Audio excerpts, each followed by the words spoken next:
최경영의 최강 시사.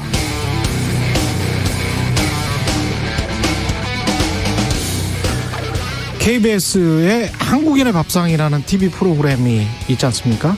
최불암 선생의 구수한 목소리가 나오는, 거기서 최근 이런 내용이 나왔습니다.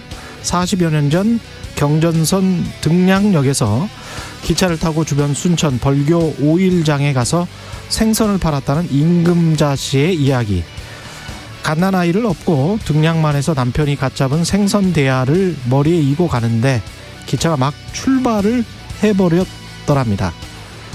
하루에 단 한 번 그 기차를 타고 오일장에 가서 생선을 팔지 못하면 생선은 썩어버리고 5일 동안의 생계가 막막했던 시절, 기관사가 기차를 멈춰 세워주고 갓난아이와 생선, 그리고 당시에는 새댁이었을 할머니를 태워줬다는 40여 년 전의 이야기가 방송을 타고 전해졌습니다. 그런데 법대로 하자면 말입니다. 법대로만 하자면 누군가는 처벌을 받았어야 했겠죠. 그때나 지금이나. 그러나 세상에는 법으로만 판단할 수 없는 일들이 정말 무궁무진하게 널려 있습니다. 이런 등량만 할머니 이야기들처럼 말이죠. 정치는 사실 이런 일들, 법으로만 재단할 수 없는 일들에 대해서 토론하고 타협하고 공감하고 서로 나눠 먹으면서 다들 잘 살라고 존재하는 것, 정치의 존재 이유는 그게 아닐까 생각을 합니다. 문제는 그런 정치가 한국에는 존재하지 않다는 것, 그게 문제입니다.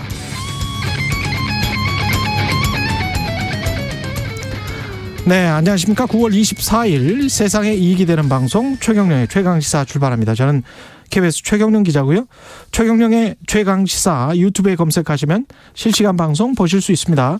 문자 참여는 짧은 문자 50원, 긴 문자 100원이 드는 샵 9730, 무료인 콩 어플 또는 유튜브에 의견 보내주시기 바랍니다. 오늘 1부에서는 중국 헝다그룹발 파산 위기에 따른 파장 정밀하게 한번 분석을 해보겠습니다. 전병서 소장님 나오시고요. 2부에서는 더불어민주당 이재명 캠프 선대위원장 우원식 의원 만납니다.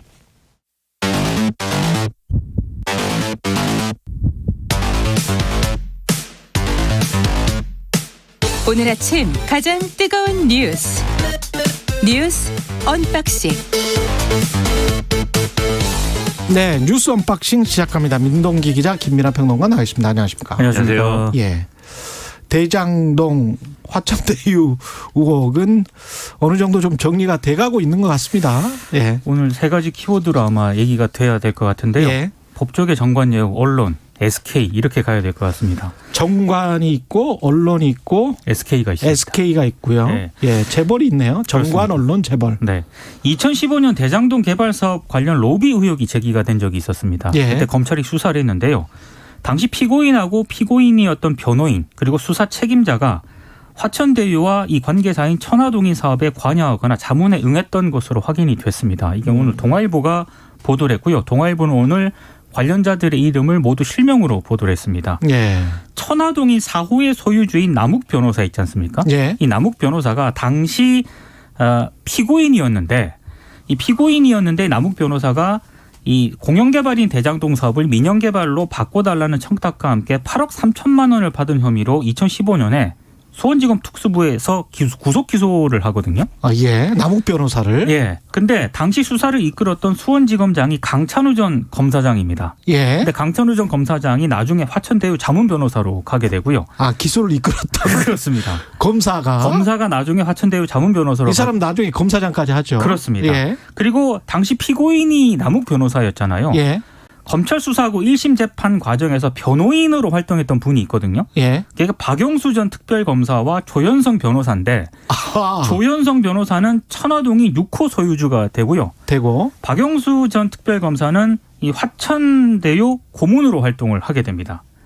나중에 이 남욱 변호사는 1, 2심에서 모두 무죄 판결을 받아서 무죄가 확정이 되는데요. 예. 정리를 하면은 당시 당시 피고인이었던 남욱 변호사와 그 변호를 맡았던 박영수 전 특검 그리고 검찰 측 강 전 검사장이 모두 이 화천대유와 천화동인에 참여했다는 그런 얘기입니다. 고문으로? 그렇습니다. 사건을 맡았던 공무원과 변호사들이 또는 피고인이 됐던 변호사까지 포함해서 네. 그걸 수사했던 검사까지 포함해서 그러니까 검사 공무원이죠. 그렇습니다. 예. 공무원들이 이거 돈 되네 이 땅.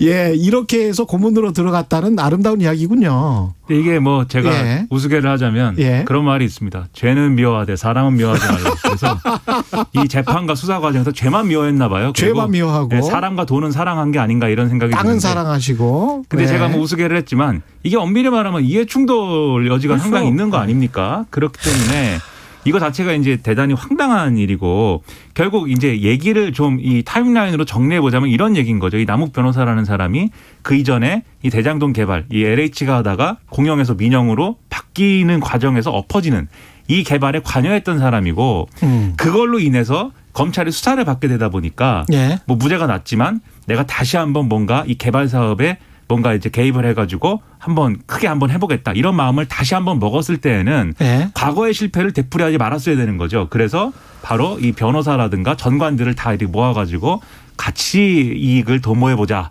이렇게 해서 일종의 보험을 들은 거 아니냐. 이런 그걸 상상을 다 해볼 수 있는. 모은 사람은 결국 언론인이잖아요. 그렇습니다. 김만배 씨라는 언론인. 머니투데이 출신인데 근데 현직 이게 참 희한해요. 현직 기자로 편집 부국장까지 하면서 최근에 사표를 낸 거잖아요. 네. 머니투데이에 계속 재직을 하면서 이 시행업을 했다는 이야기 아닙니까? 그러니까 강찬우 전 검사장이 예. 동아일보 기자와 통화를 하는데요. 자기는 남욱 변호사는 잘 모른다 개인적으로. 예. 다만 그 머니투데이 출신 김만배 씨가 법조 출입 기자를 오래 하지 않았습니까? 예. 그 김만배 씨와의 인연으로 본인이 고문 뭐 자문이라든가 이런 걸 참여를 한 것이다 이렇게 해명을 하고 있거든요. 그러니까 이 법조계 전관예우라고 우리가 지금 얘기하는 분들은 다 머니투데이 이 출신의 김만배 씨와 연관이 있는 것 같습니다. 우리가 탐사 보도를 할 때 SNA 분석이라고 소셜 네트워크 애널리시스라는 사회 관계망 분석을 하는데 어렵네요, 용어가. 예. 이 사회 관계망 분석에서 핵심 고리가 누구냐? 우리가 뭐 연예인이 누구랑 친해서 누구랑 뭐 같이 술자리를 마시는데 항상 주재하는 사람은 누구였다. 뭐 이런 게 이제 SNA 분석 또 이것도 SNA 분석이 돼요. 네. 예. 그런데 이거 같은 경우에 지금 권순일 대법관도 그렇고 나타나는 정관들의 거의 모든 사람들이 김만배와 연결이 되어 있는 맞습니다. 거죠. 권순일 전 대법관도 예. 김만배 씨와 개인적으로 인연이 있었던 것이다라고 그러면 해명을 하고 이 있습니다. 핵심 고리가 굉장히 크게 나타나죠. SNA 분석에서는. 그렇습니다. 그 결국 이제 언론이 중심이 돼가지고 예. 법조 기자하면서 이 형성된 인맥이나 이런 거를 이제 활용한 것이고 이것을 일종의 이제 방금 말씀드린 남 변호사라는 사람이 주축이 돼가지고 어떤 자기가 이제 수사를 받았을 당시에 여러 가지로 관여했던 이런 인물들을 끌어들이게 되는 이런 고리가 된 건데 여기서 재밌는 건 어제 보도 나온 걸 보면은 김수남 전 검찰총장도 이게 지금 이 화천대유에서 어떤 역할을 했다 이렇게 지금 보도가 나온 거죠. 네. 그래서 김수남 전 검찰총장 이 전직 검찰총장까지 끌어들일 수 있었는가 이런 의문인데 이런 맥락은 있습니다. 이 김수남 전 검찰총장은 지금 얘기한 강찬우 전 지검장 이전에 수원지검장을 한 인물이에요. 결국 이제 남 변호사가 수원지검에 잡혀가가지고 구속 기소될 때 예. 그때 연관된 이 사람들을 다 끌어들인 거죠. 그러니까. 그렇죠. 그러니까 이런데 사실 언론인이 이런 역할을 했다는 거에 대해서 상당한 부끄러움을 느껴야 될 것 같고 이게 언론인이 본업이 아니었던 거 아닌가라는 생각까지 듭니다. 아니 근데 상식적으로 우리가 의심해봐야 될 거는 KBS에서 만약 제가 시행사 사실상 대표를 하면서 이런 짓을 하고 다니는데 KBS 감사실에서 몰랐을까요? 그리고 몰랐다면 문제가 있는 거지. 그렇죠. 몰랐다면 이거는 KBS 같으면 겸직 신고를 분명히 해야 될 것 같고 그리고 이게 겸직 신고를 받아줄 수가 없어요. KBS는 공사 아닙니까? 예. 아니 이게 아무리 주식회사라고 하더라도 그래서 제가 말씀드린 건 뭐냐면 언론들도 김만배 씨만 주목할 게 아니고 머니투데이는 몰랐나? 그러니까 머니투데이는 모르고 그러면 뒷배가 대준 게 과연 김만배라는 그 법조팀장 출신의 편집부국장 머니투데이 편집부국장 그 달랑 그 명함 하나 가지고 이 모든 일을 꾸몄던 것인가? 현직 기자가 아니었다면 전직이었다면 이게 가능했을까? 상당한 의문이죠. 네. 상당히 의문입니다. 그러니까 전직이었다면 저는 불가능했을 것 같아요. 몰랐어도 문제고요. 예. 만약에 지금 최경영 기자께서 말씀하신 대로 알고 있었는데 어떤 모종의 뭐 침묵이라든가 그쵸. 이렇게 관여가 됐다면 그건 더 문제인 거죠. 그리고 만약에 머니투데이가 이 화천 대유 사건과 관련해서 그 관련된 금융이랄지 펀드랄지 시행사 시공사로부터 광고나 협찬을 받았다면 굉장히 큰 이해 충돌이 됩니다. 이건. 그렇죠. 네. 근데 진짜 재밌는 게 예. 남욱 변호사가 피고인이었잖아요, 당시에. 예. 그리고 강찬호 전 검사장이 수사를 했던 이제 검사장이었고. 근데 남욱 변호사랑 김만배 씨와의 관계도 되게 특이합니다. 원래는 대장동 개발 사업을 놓고 두 사람이 경쟁 관계였거든요. 근데 이재명 경기지사가 당시 성남시장이 되고 난 뒤에 이걸 민관 공동 개발으로 추진한다는 계획을 발표하지 않습니까? 그러니까 두 사람이 경쟁을 하고 있다가 갑자기 동업 관계를 맺게 됩니다. 두 사람이. 이게 돈을 이렇게 버는 것인가라는 생각이 들 정도로. 네. 그전에 그 민간 업체들이 누가 이것을 이 사업을 주도할 것이냐를 두고 이제 이 민간 개발이라는 게 그런 측면이 있는 거잖아요.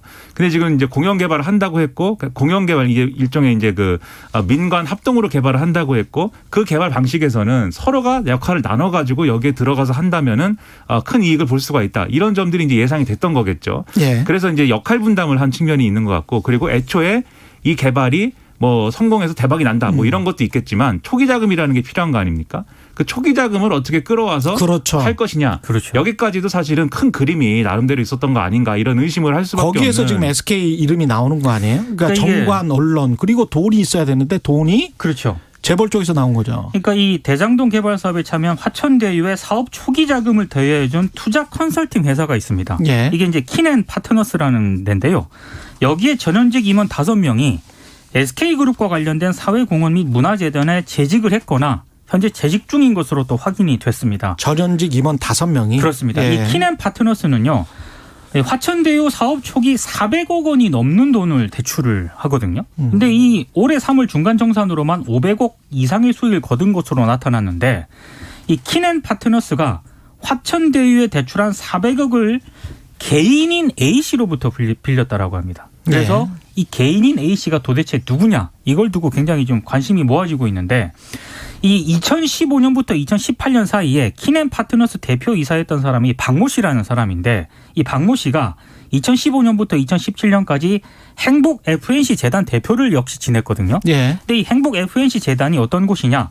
SK그룹이 뭐 식문화 향상이라든가 한식 확산 등을 목표로 2012년에 설립한 사회공헌 재단입니다. 예. 그러니까 SK가 굉장히 밀접하게 관련되어 있고요. 그리고 이 박모 씨가 우란문화재단에서 2017년까지 공동대표를 맡거든요. 근데 이 우란문화재단이 어떤 곳이냐. 채태원 SK그룹 회장의 여동생인 최기원 씨가 이사장으로 있는 곳입니다.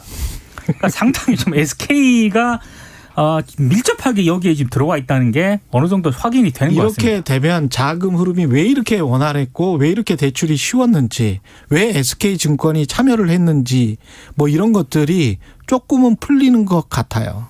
그렇습니다. 그래서 네. 이런 부분에 대해서는 이제 세부적인 어떤 이 사실관계 파악이나 이런 것들이 추가로 이루어져야 되겠지만 이게 전체적인 그림을 보면 지금 말씀하신 대로 뭐 재벌의 돈이 들어갔다 이런 것도 있지만 지금 여기에 킨앤 파트너스라는 회사에 들어갔던 사람들이 다 SK의 사회공헌 재단이나 사회공헌 관련한 업무를 맡았던 사람들인 거잖아요. 그렇죠. 사회공헌 업무라는 게 일종의 대관 대민 업무 이런 것에 가까운 이런 사업들을 하는 것이기 때문에 네. 그런 부분에도 주목해 볼 필요가 있을 것 같고 여기서 파생되는 여러 가지 가능성들이 생길 겁니다. 그리고 최근에 이제 언론 보도가 나온 화천대유의 대표, 대주주 그리고 법인 이 계좌에서 수상한 돈, 이 수상한 흐름, 대여금이라고 돼 있는 이 돈들이 빠져나갔는데 이게 어떻게 됐는지 모른다. 이게 지금 경찰 수사의 어떤 과정인 거잖아요. 예. 혹시 이 돈이 맨 처음에 킨앤 파트너스가 조달해온 개인 모 씨로부터 온 그 돈과 연관돼서 그 돈을 이제 뭐 일부 상환한다든지 이런 데 들어갔는지 그런 것들을 확인을 하면 사실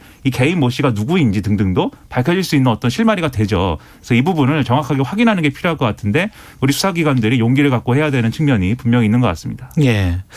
이재명 시장 그때 당시에 시장은 이재명 후보는 여기에 이 연결고리에는 어떻게 연루가 돼 있습니까? 아직까지는 없죠. 이 연결고리에서는 이재명 지사 이름 아직까지는 지금 확인된 건 없고요. 그렇습니다. 이게 그래서 법적인 어떤 문제라든가 뭐 예. 뒷돈을 받았다든가 또는 이제 뭐 특혜를 줬다든가 이렇게 볼 사안은 지금 아니지 않는가라는 어떤 생각이 드는데 다만 이런 문제는 있을 것 같아요. 어떤 시장 재직 중에 이런 일이 이제 일어난 거고 결과적으로 이렇게 된 거잖아요. 예. 그 부분에 대해서 어떤 뭐 지금까지는 이 대장동 개발이 굉장히 잘 된 거고 상당한 이 성남시로서는 상당한 성과를 거둔 것이다라고 얘기해 왔지만 이런 부분에 대해서는 별도의 어떤 입장 표명이나 이런 게 정치적으로는 필요하다. 저는 그런 생각도 좀 드는 게 이런 상황이 됐기 때문에 결국은 대장동 개발이라는 게 누구에게 이익이 간 것이냐의 문제에 대해서는 의문이 생길 수밖에 없는 거잖아요. 유권자들 입장에서는. 그리고 예.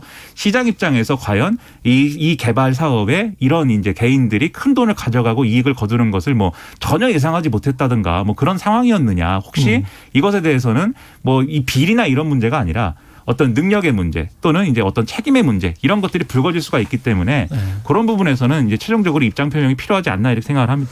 그리고 좀 더 구조적으로 우리가 보면 택지 개발을 어떻게 할 것인지 그렇죠. 부동산의 이익이 나오지 않습니까? 네. 부동산 개발을 하면 그 이익을 공공이 어느 정도나 가져가고 민간이 가져가야 할 몫이 어느 정도인지 어느 정도가 타당한 것인지 네.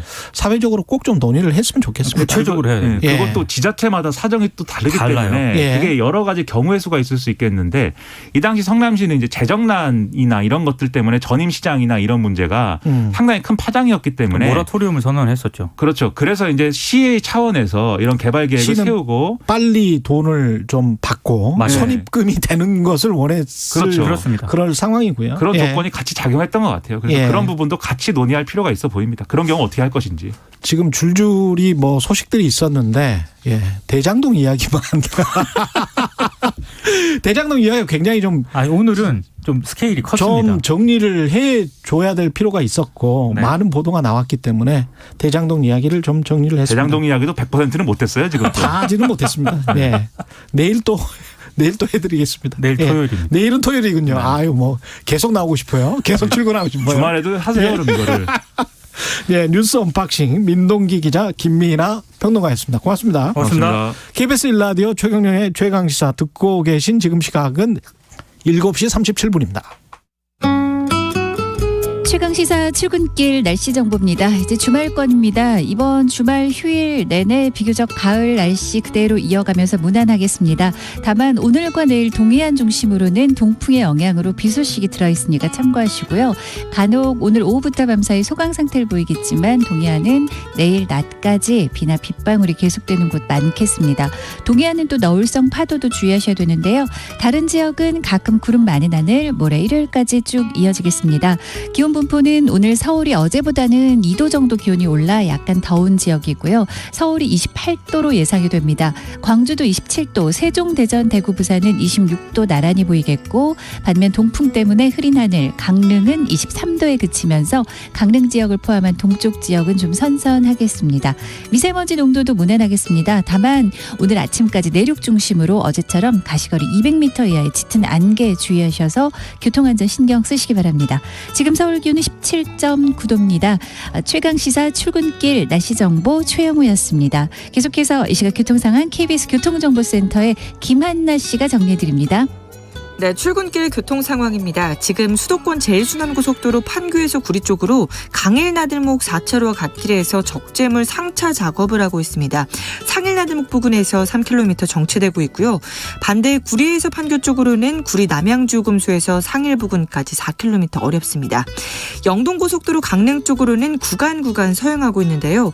서창 분기점에서 월곡 분기점까지 또 반월터널 부근에서 각각 2km씩 어렵고요. 동군포 부근 과 용인 휴게소에서 양지터널까지도 주춤하고 있습니다. 가장 많이 밀리는 곳은 경부고속도로 서울 쪽입니다. 수원 부근에서 2km, 또 양재에서 반포 나들목까지 5km 사이에 차가 많고요. 반대 부산 쪽으로는 기흥 휴게소 부근 5차로에서 고장난 차량을 처리하고 있어서 부근으로 정체되고 있습니다. KBS 교통정보센터였습니다. 오늘 하루 이슈의 중심. 당신의 아침을 책임지는 직격 인터뷰. 여러분은 지금 KBS 1라디오 최경영의 최강시사와 함께하고 계십니다.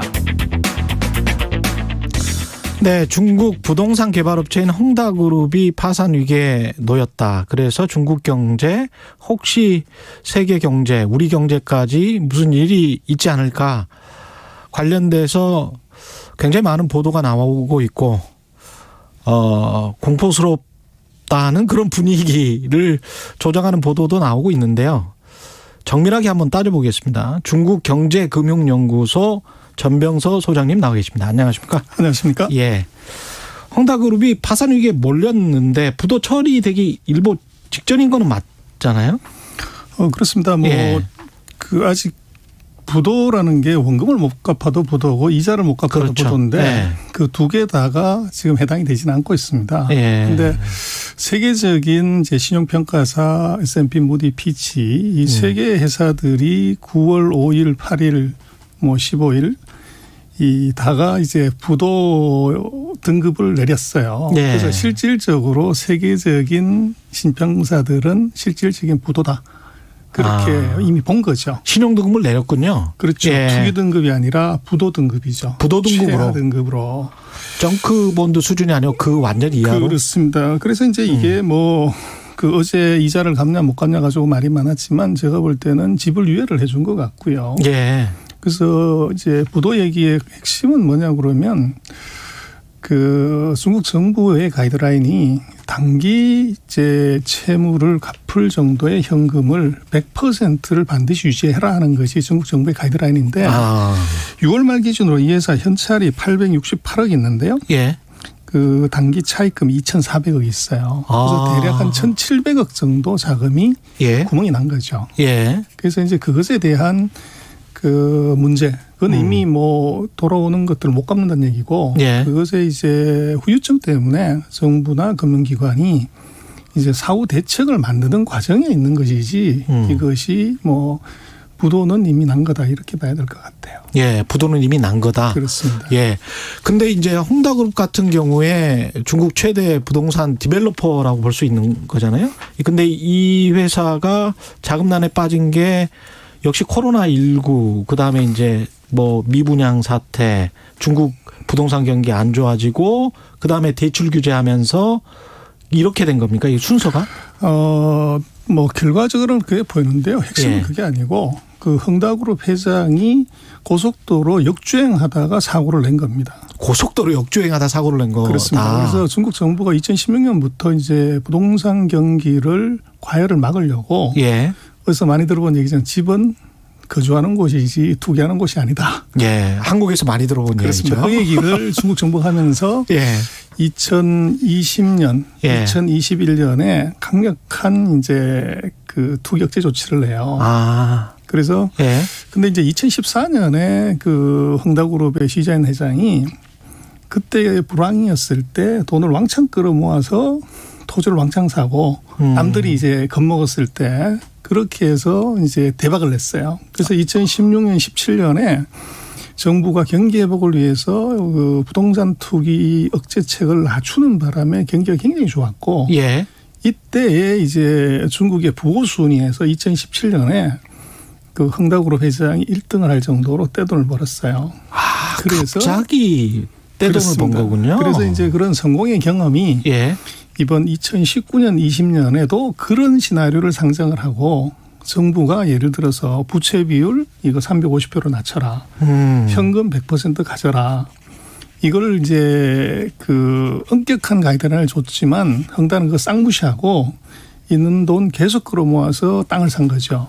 설마 정부가 엄격하게 그렇게 대출 규제 안 할 것이다 이렇게 생각을 한 거군요. 그렇습니다. 거기에 이제 결정적인 것은 그 기업들이 이 라인을 넘어서면 은행이 대출을 못 해주는 건데 여기서 이제 세 가지 레드라인을 다 넘었고 그리고 이제 결정적인 것은 이제 금년 1월 달부터 중국이 코로나 때문에 돈이 워낙 많이 풀렸으니까 이 부동산 투기 위험 때문에 우리도 그렇습니다만은 이제 돈을 빌려가는 개인들한테 이 은행에서 대출 한도를 설정해봐요. 예를 들면 12%에서 40%까지만 해줘라. 그래서 이게 기업도 대출 못 받고 아파트를 살려고 하는 사람도 은행에서 대출 못 받는 이 상황이 벌어지니까 과도하게 벌려놨던 이제 사업장에서 이게 캐시에서 문제가 생긴 거죠. 현금 흐름에. 그렇습니다. 그래서 헝다를 제외한 나머지 예를 들면 중국의 1, 2위 하는 벽개원이나 망과 같은 회사는 이제 매출 증가율을 떨어뜨리고 부채 비율을 낮추고 투자 사업 줄이고 이제 정부 정책대로 간 거죠. 그런데 이제 헝다만 그 2014년에 대박낸 그 경험을 갖고 회장이 지른 거죠. 아, 그래서 고속도로에서 역주행한 거다 이런 말씀을 하시는 거군요. 정부 정책에 거꾸로 간 것. 그러나 이제 예상을 빗나간 것은 정부가 부동산 정책을 오히려 더 강화시키고 억제시킨 데서 거기서 이제 완전히 함정에 빠진 거죠. 그래서 이것은 뭐 부동산 경기 침체나 이것보다는 그 헝다그룹 오너의 오판이다. 이것이 가장 핵심입니다. 그렇다면 파장은 지금 말씀하신 대로 부도는 사실상 낮지만 한 그룹의 문제라면 그 파장은 언론이 막 이야기하는 것처럼 그 정도로 심한 것 같지는 않습니다. 그렇습니다. 이제 이게 상식선을 생각을 하면 세계 3대 신평사가 다 부도 처리를 이제 할 정도 등급을 줬다고 하면 뭐 중국 금융기관 입장에 당연히 대출 채권 해줘야죠. 그런데 이거를 이 얘기가 나온 게 6월 달인데 지금 석 달을 그냥 끌고 있어요. 그런데 그 이유는 뭐냐 그러면 이 회사의 이 은행 차입금은 뭐 이제 우리 시중의 언론에서는 300몇 조가 부채가 있어 이게 터지면 뭐 그러지만 순수 차입금은 한 2조 원 중에서 한 5천억 정도밖에 안 돼요. 근데 이제 문제는 그것의 한 1.5배가 되는 게 뭐냐면 하청업체들에 대한 미지급금이 거의 1조 가까이 됩니다. 그래서 이걸 은행 대출금을 이걸 뭐 못 갚는 건 문제가 아닌데 이 회사가 부도 났을 때 은행 대출금의 1.5배가 되는 그 하청 계열 시멘트회사, 철강회사, 건자재회사 이 회사들이 다 줄줄이 부도가 나는 문제가 생깁니다. 그래서 정부는 제가 볼 때는 금융기관의 부실 문제가 아니고 그 하청 대금 납품업체들의 연쇄도산 이것이 이제 또 다른 이제 소형 은행에 대한 그 부실 채권으로 이어지는 것 이걸 막으려고 지불 유예를 하면서 어떻게 구조적 소프트 랜딩 시킨가를 계속적으로 지금 이제 방안을 만들고 있는 과정이죠. 협력업체들의 그 종사자들 실직까지 생각을 하면 그거는 중국 정부가 굉장히 꺼리는 거잖아요. 그게 더 큰 문제입니다. 그렇죠. 말씀하셨습니다만은 뭐 대출금이 우리는 뭐 2조가 넘기 때문에 300 몇십 조에서 우리나라 GDP의 뭐 절반이 넘어가고 이런 얘기하지만 그건 우리가 잘못 보는 건데 중국 우리나라 지금 뭐 가계부채가 1,800조 그러는데 중국이 우리보다 경제 규모가 10배가 커요. 그럼 회사 부채가 350조라고 그러면 우리 기준으로 하면 35조입니다. 우리 가계부채 1,800조도 지금 뭐 멀쩡한데 35조짜리 회사 하나가 부도난다고 이게 뭐 금융위기가 온다. 이건 완전 넌센스고요. 그다음에 자산이랄지 그 순외압 뭐랄까 그 저 자산 달러부채. 이게 굉장히 많잖아요. 그래서 이제 이게 왜 이거 부도를 조금 유예를 시키냐 그러면 헝다는 이제 살아나려고 이제 그 악유를 하는 거죠. 첫 번째는 우리가 그 사이 사놓은 땅값만 해도 5천억이 넘는다. 땅을 무지하게 샀으니까. 그리고 두 번째 전국에 한 150개 사업장에서 150만 채 아파트 짓고 있는 거. 이거 지금 현재 가치로 평가해도 1조 5천억 넘는다. 그래서 우리가 이번 위기만 넘겨주면 한 2조 정도는 바로 이거 해결할 수 있기 때문에 살려달라고 얘기하는 것이고 정부가 봐도 그것은 메이크 센스 하지만 이 회사를 부도 내버리면 아무도 그 땅을 안 살려고 하는 거죠. 그래서 부도 났을 때 사면 더 싸니까. 그래서 헝다가 아파트도 30% 할인해 팔고 뭐 하지만은 이게 아파트가 서로 살려고 난리치다 깎아준다 그러면 뭐 매진이 되는데 안 사는 거죠. 그래서 그런 문제가 같이 걸려 있는 것이고 그래서 이제 이게 뭐 얼마나 심각해질 거냐 하는 건데 결국은 이게 이제 외신이나 이런 쪽에서 뭐 이제 외국 금융기관들도 타격을 받을 거다 뭐 이런 얘기를 하는데 헝다가 2018년부터 2020년 3년까지 그 달러 부채를 발행한 게 한 180억 달러 정도 돼요. 한 18조 정도. 그래서 그 정도를 가지고서 무슨 외국 금융기관이 뭐 타격을 받는다. 이건 조금 넌센스인데 재미난 것은 지금 제로금리 시대에 헝다가 발행한 이 달러 표시 사채의 금리가 제일 비싼 게 13%, 제일 싼 것도 8%예요. 아이고. 그래서 이미 이것은 높네요. 그렇죠. 그래서 이제 그 글로벌 IB들이 이 정크 펀드를 사실은 산 거죠. 그래서 이거는 뭐 실제적으로는 부도에 가까운 하이힐드 채권이라고 보고 산 건데. 그것은 뭐 당연히 부도 리스크가 있죠. 그래 고위험을 이미 상정을 하고 고수익이 날 거라고 생각해서 이제 들어갔는데 그런 정도죠. 그 중에서 물린 자금은 사실은 그렇게 크지는 않을 수밖에 없습니다. 왜냐하면 하이힐드 채권에 그렇게 많이 투자하는 그렇습니다. 그런 운용사들은 많지 않기 때문에. 그런데 이제 외신에서 또 지적을 하는 거는 이 회사 하나만이 아니다. 중국은 기업 부채, 한국은 가계 부채, 뭐 다른 나라들 미국 같은 경우는 이제 정부 부채. 흔히 이제 이런 이야기를 하지 않습니까? 그래서 중국의 다른 기업들의 부채도 굉장히 큰 상황이기 때문에 헝다그룹이 뭔가 중국 내에서 트리거가 돼서 소비 침체를 불러오고 그 소비 침체가 다시 기업들의 줄도산으로 이어지면 문제가 될 수 있다. 이게 이제 월스트리트저널의 시각이거든요. 그래서 이제 그게 그 서방 언론에서 하는 건 안을 들여다보면 어떤 문제가 있냐면 문제가 되는 것은 부동산 회사인데 부동산 회사에 대해서 정부가 이제 만들어 놓은 가이드라인 현금이 단기 부채 100% 이상 돼야 되고 부채 비율이 예를 들면 350이어야 되고 뭐 이런 세 가지 기준에 다 해당되는 회사를 보면 큰 회사는 이 헝다가 2번으로 걸렸고 그리고 이제 4번에 이제 롱창 중국이라는 두 개 회사가 그 경고 사인에 들어가 있고요. 정상적인 중국의 부동산 회사들은 그 경고 사인 다 밑에 있습니다. 안정적으로 가고 있는. 그것은 이제 정부 정책에 따라서 디레버리징하고 자산 규모 줄이고 이제 사업장을 안 벌렸다는 거죠. 그래서 이것이 부동산 업계 그 연쇄적인 그래서 이 패턴이 헝다를 제외한 나머지 회사 이 회사들도 헝다를 따라가는 건 전혀 아니라는 거예요. 그래서 그것이 부동산 업계 전체로 이게 전이되는 헝다가 어떻게 보면 트리거가 되고 샘플은 아니라는 거예요. 헝다가 굉장히 예외적인 상황이고 나머지 기업들은 정부 가이드에 따라도 부채를 줄이고 현금을 확보했다는 거죠.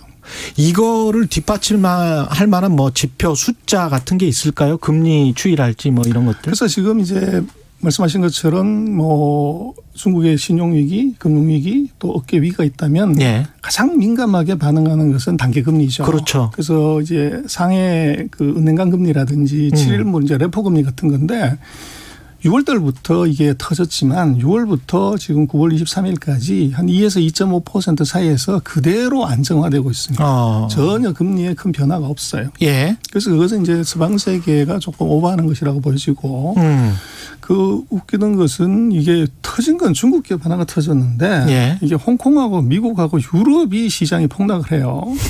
그래서 이게 무슨 일이냐 그러는데 그 이유가 뭐냐 그러면 헝다 같은 경우는 이게 전부 다가 홍콩에 상장이 돼 있어. 중국 본토에 상장돼 있는 게 없고.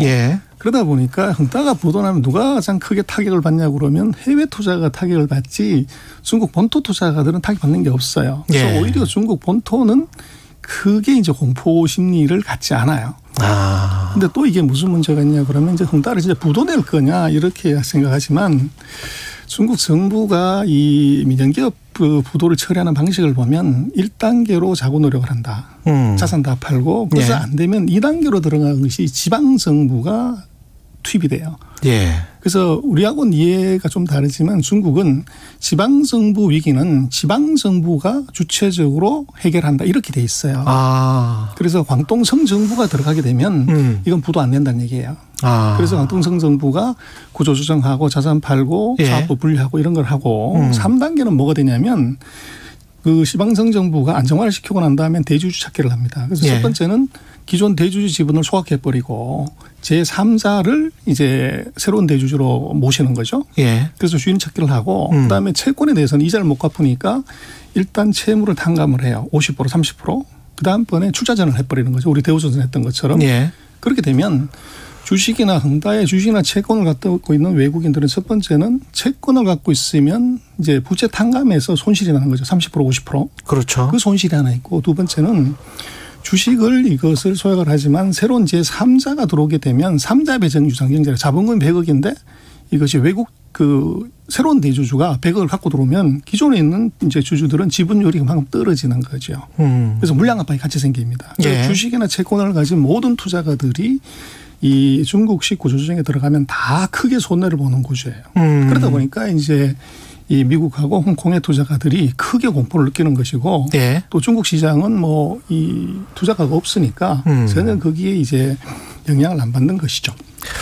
시간이 정말 아쉬운데요. 지금 한 4, 50초밖에 안 남았는데 정말 시간이 아쉽습니다. 국내 금융시장이나 주식시장은 별다른 사실은 반응을 안 하고 있거든요.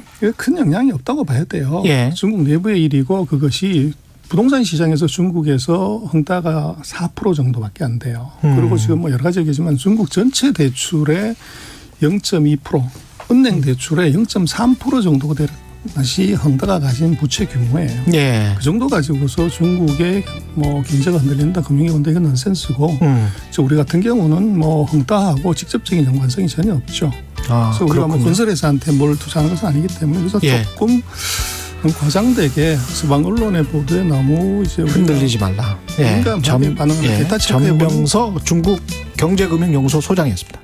여러분, 집을 살 때 이것저것 꼼꼼히 따져보는 만큼 땅을 살 때도 신중해야 한다는 것 아시나요? 입지만큼 중요한 토양의 질과 오염 여부, 오염 부지의 정화 책임이 소유주에게 돌아갈 수 있는 만큼 이제 토양 환경 평가 제도를 이용해 미리 확인해 보세요.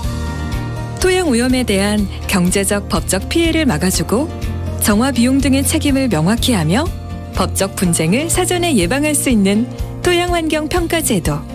이제 부동산 거래 전에 꼭 기억하세요. 이 캠페인은 환경부와 한국환경공단이 함께합니다.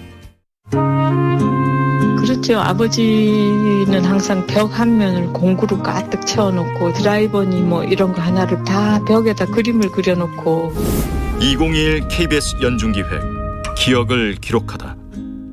아버지가 그 라디오 부품 국산화를 위해서 엄청나게 노력하고 고생하셨었는데 럭키화학에서 생산한 플라스틱 제품을 쓰다 보니까 그게 변색이나 변형을 일으켜서 고생한 얘기, 그런 얘기들을 이제 옆에서 들을 수 있었는데 문학 활동을 뒷받침해서 처음으로 국산 라디오 제조 공장. 저는 아버님이 정기쟁이란 사실이 그저 자랑스러울 뿐이거든요.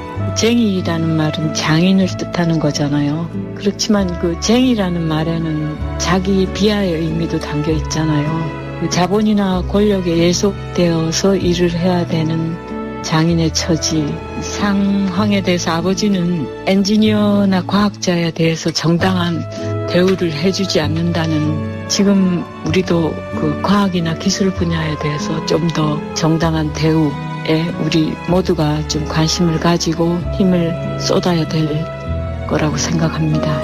반도체 수출이 1년 전보다 40% 가까이 늘어 증가세를 터질 게 터졌다는 얘기가 나옵니다.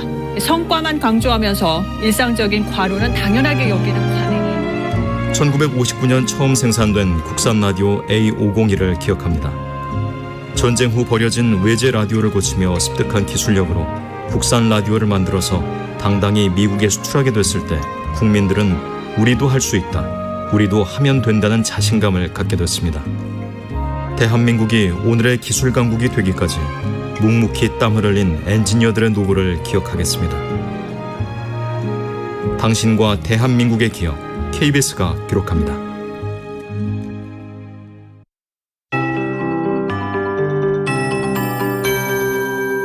KBS 58분 날씨. 오늘 아침도 안개가 말썽입니다. 내륙 중심으로 가시거리 200m도 채 되지 않는 짙은 안개가 끼어 있어서 교통안전 신경 쓰셔야 되겠습니다. 차간거리 각별히 좁혀서 운행하지 않도록 주의를 하셔야 되겠고요. 계속 안전운전에 신경을 쓰시기 바랍니다. 동풍의 영향으로 오늘과 내일은 동해안 중심으로 비 예보가 들어있는데요. 동해안은 너울성 파도도 주의하셔야 되겠습니다. 따라서 동쪽 지역은 좀 흐리겠고 전국의 그 밖의 지역 은 가끔 구름 많겠습니다. 모레까지 구름이 좀 끼긴 하겠지만 깨끗한 하늘 보실 수 있겠습니다. 미세먼지 농도 대부분 좋음에서 보통 상황 이어갑니다. 강원 영동과 경상권 동해안은 흐린 가운데 오늘 오전부터 비가 오겠고요. 오후부터 밤사이는 소강 상태를 보이긴 하겠지만 내일 낮까지 쭉 비해봅니다. 제주도도 내일 낮 동안에 비가 좀 내리겠습니다. 양은 대부분 5에서 30mm, 제주도는 5mm 내외로 양이 적겠고요. 기온 분포 살펴보니까 서울은 어제보다는 기온이 좀 다소 오릅니다. 서울이 28도의 낮 기온으로 약간 덥겠고요. 광주 27도, 나머지 세종, 대전, 대구, 부산 등 지로는 26도의 기온으로 활동에 좋은 기온입니다. 강릉은 23도에 그치면서 비 오는 곳은 좀 선선하겠고요. 오존 농도도 오늘 전 지역이 무난하겠습니다. 지금 서울 기온은 18도입니다. 최영우였습니다.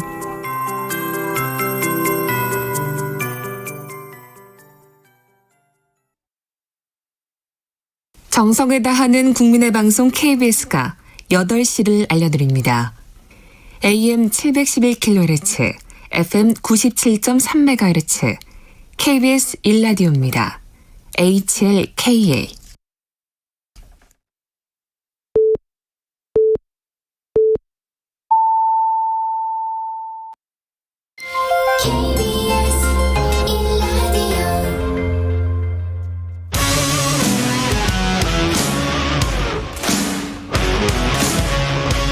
오늘 하루 이슈의 중심 최경영의 최강 시사.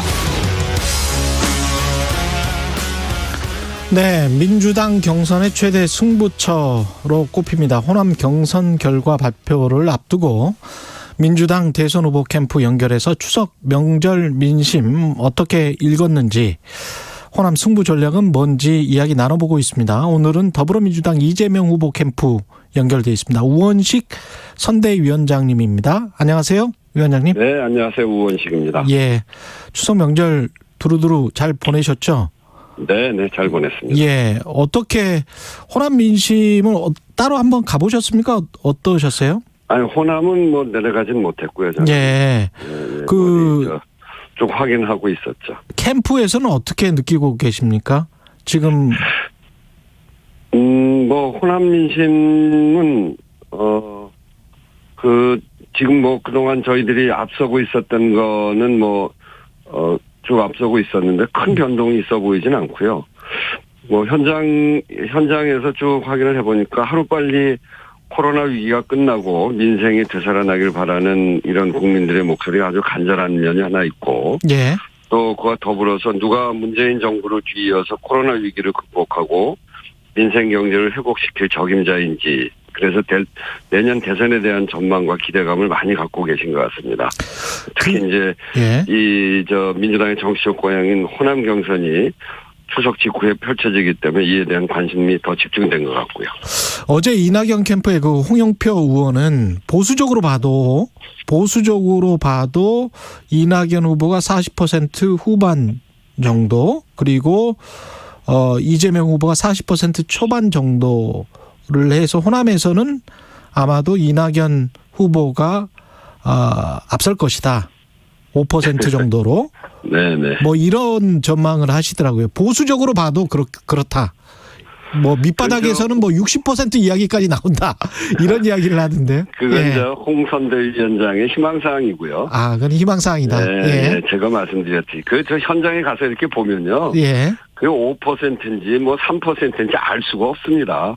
되게 자기 가까운 분들 만나기 때문에. 근데 이제 저희들이 전체적으로 보면 추석 연휴에 대장동 이슈가 제기돼서 약간의 혼선이 있어 보이긴 합니다만, 앞에서도 말씀드렸듯이 그간 앞서고 있는 그런 전체 그 현장 여론에 큰 변동은 없고요.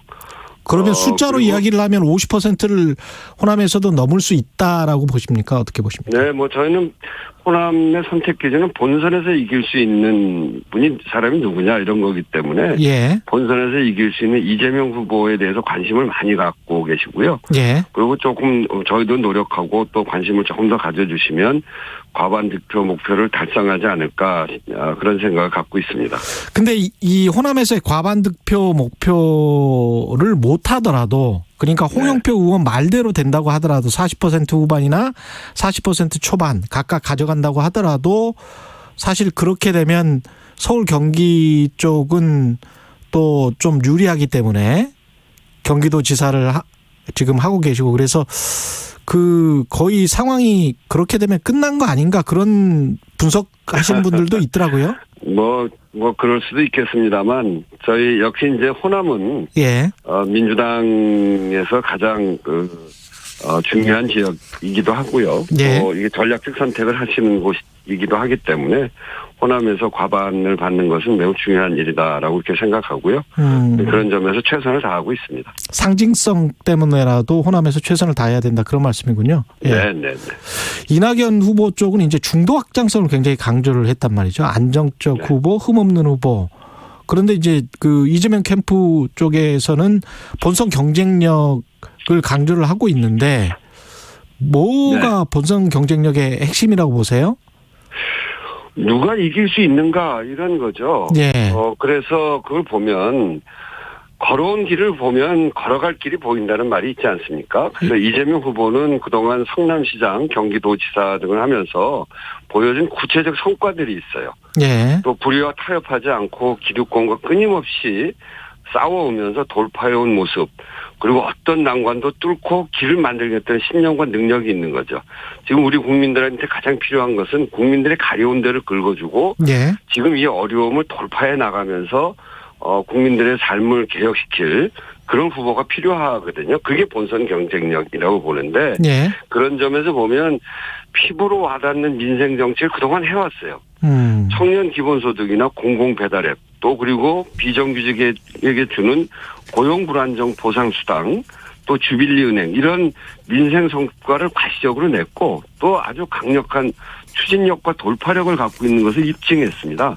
잘 아시다시피 작년 코로나 때 신천지를 찾아가서 강제 명단을 확보하고 시설 폐쇄한 그 모습 너무나 잘 기억하잖아요. 예. 계곡 불법 시설을 했다거나 또 경기도 내 균형 발전을 위해서 공공기관의 경기 북부 이전 이런 것들을 추진해내면서 성과를 갖고 있었던 거죠. 그래서 우리 국민들이 이런 지점, 이재명으로 하면 세상을 정말 국민들을 위한 세상으로 바꿀 수 있겠구나 하는 그런 기대를 갖고 있는 겁니다.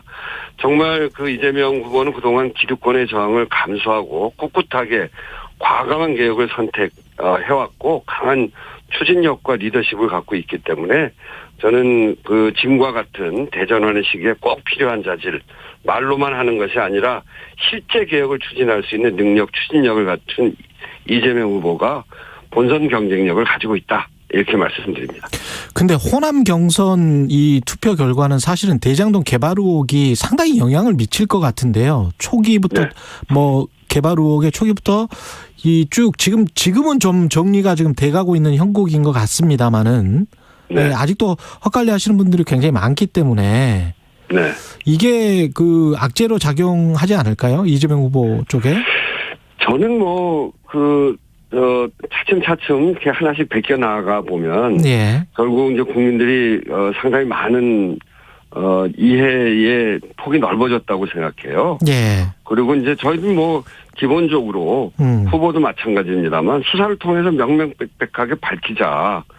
이 성남시와 전혀 무관한 민간 투자자 내부 문제를 막 침소봉대하고 경광부에서 마치 이재명 후보와 연관이 있는 양 그런 가짜 뉴스를 쏟아내고 있는데 예. 그렇게 할수록 오히려 국민의힘의 모습이 거기서 많이 나오잖아요.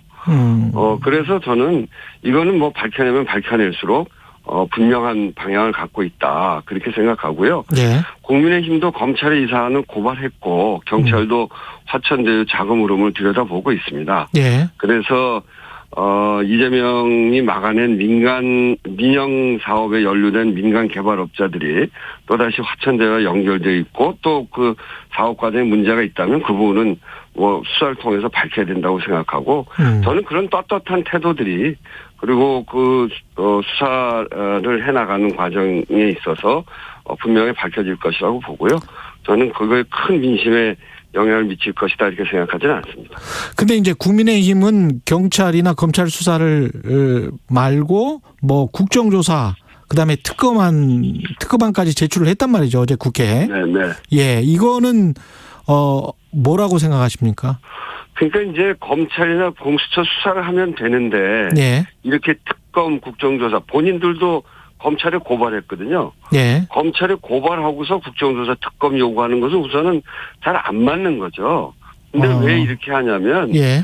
특검 요구를 해서 자기들이 특검을 임명하게 될 거 아니에요. 국회에서 임명하는데 야당의 입장을 반영하도록 할 것이고 그러면서 이 본질과 관계없이 이재명 지사를 소환해서 마음대로 물고 뜯겠다 이런 의도가 있고요. 예. 또 하나는 지금부터 이제 특검을 만약에 합의를 한다면 지금부터 협상에 들어가잖아요. 예.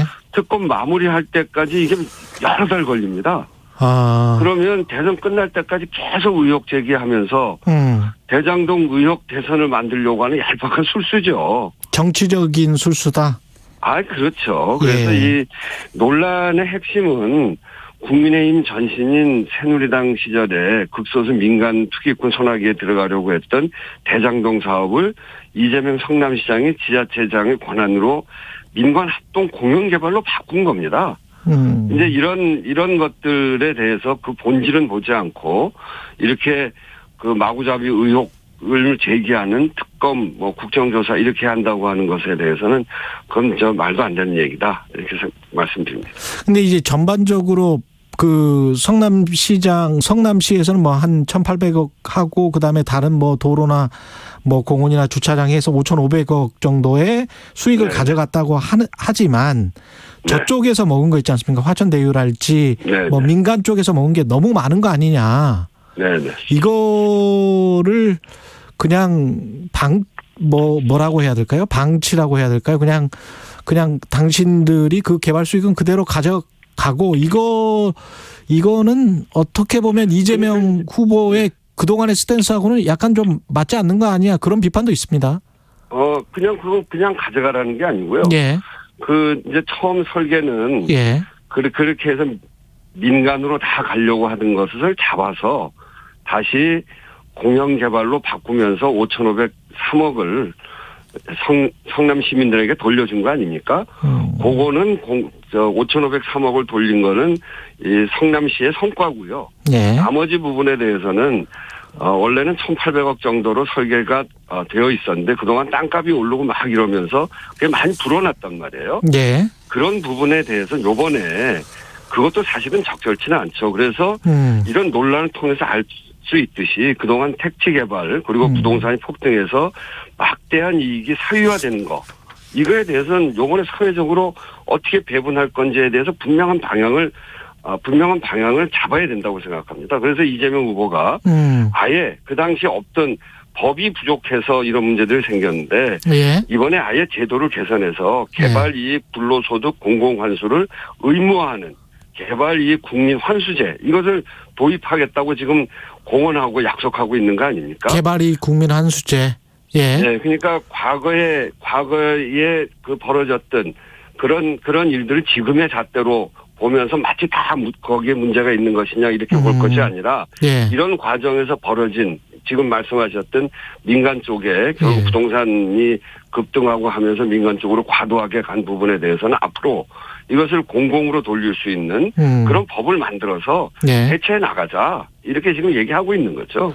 그러면 이게 어떤 이낙연 후보의 뭐 화천대유 방지법 그다음에 박영준 후보도 구조가 이상하다고 해서 뭔가 문제 제기를 하고 있고 이런 것들과 괴는 같이 하고 있다고 보십니까?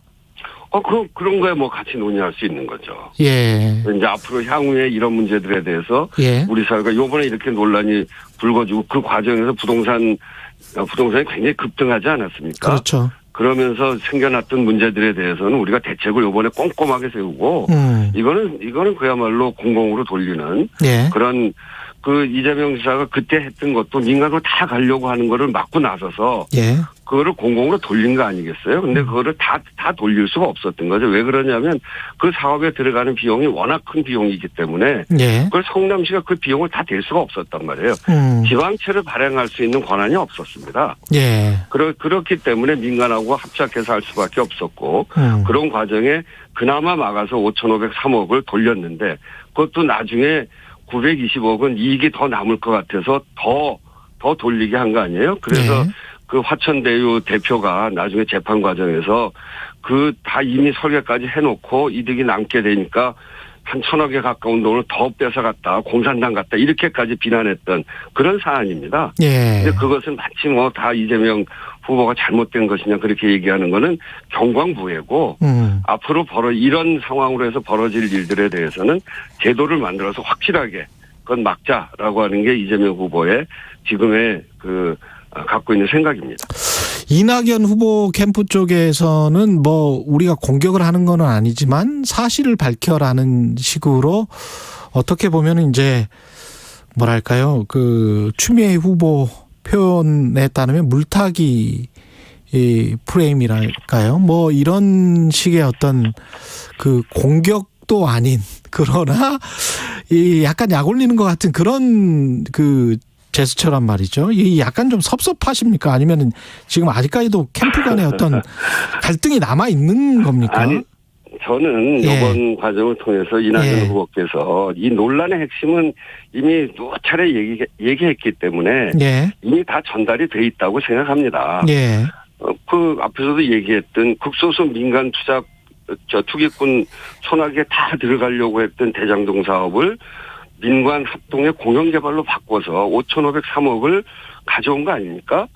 그때 그 사업 당시에는 시장 경제를 내세워서 개발 이익을 민간에게 다 안 주고 5,503억 뺏어갔다. 이렇게 갑질한다고 비판했던 세력들이 많습니다. 근데 지금 와서는 그것밖에 왜 못 가져왔냐. 예. 민간이 그렇게 많은 혜택이 보게해서 되냐. 이렇게 비난하고 있는 거예요. 이런 것들이 이제 이미 다 전달됐을 거라고 생각해요.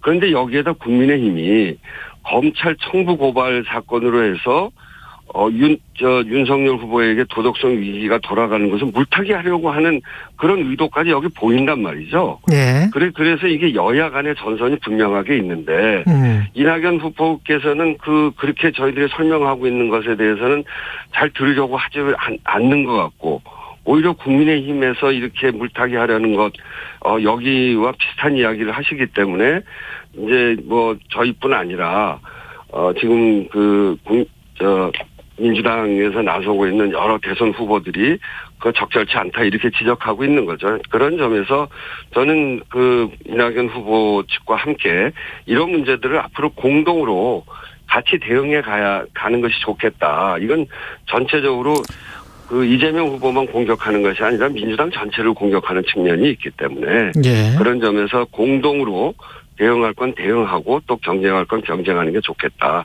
이렇게 말씀드립니다. 이재명 후보가 말했던 이 말 있지 않습니까? 저에게 공영개발 포기하라고 넌지시 압력을 가하던 우리 안의 수박 기득권자들, 안의 수박 기득권자들. 이 우리라는 거는 어떤 울타리를 말하는 걸까요? 이건 이제 소위 민주개혁 진영 전체를 이야기하는 거 아닌가 싶습니다. 예. 민주개혁 진영 안에 기득권을 수호하는 이른바 이제 토건 세력이라고 하는 기득권을 수호하는 어떤 세력들이 있다. 네, 뭐 그런 뜻으로 보여집니다. 그렇죠. 그러면 네. 그게 민주당 내에도 있다는 뜻일까요? 그거야 뭐 그렇게 이야기한 사람들이 있다면 민주개혁 진영이라는 게 민주당까지 포함하는 전체를 이야기하는 거여서. 예. 알겠습니다. 그럼 어디 딱 특정해서 이야기하기는 좀 어렵죠. 특정 캠프를 겨냥하신 것 같은 뉘앙스도 풍겨지는데. 네? 특정 캠프를 겨냥한 것 같은 뉘앙스도 풍겨지는데요.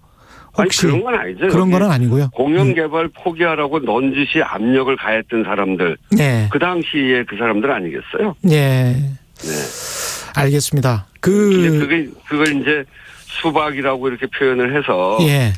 그거 수박이라는 표현을 한 거 아니에요? 근데 이제 그거를 이낙연 캠프에서 굳이 그거를 뭐 호남 비하다 이렇게 얘기한 거에 대해서는 글쎄 이제 지난 한 달간 일베 사이트를 살펴본 한 언론 보도에 의하면 예. 수박을 호남 비하로 표현한 글이 하나도 없다고 그러더라고요. 저는 예. 몰랐어요.